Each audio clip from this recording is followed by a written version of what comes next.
皆様、トカゲの尻尾切りをご存知でしょうか。トカゲが外敵に襲われたりした際に尻尾を差し出して逃げる数勢から転じて不祥事の責任を部下に押し付けて逃れることを言ったりします。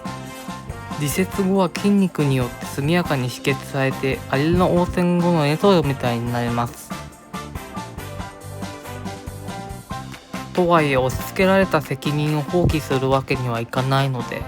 ここは私が食べて処分したいと思います。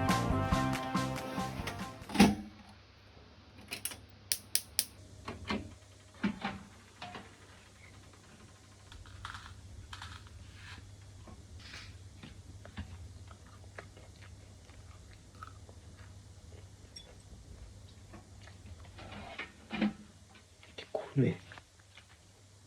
初やな。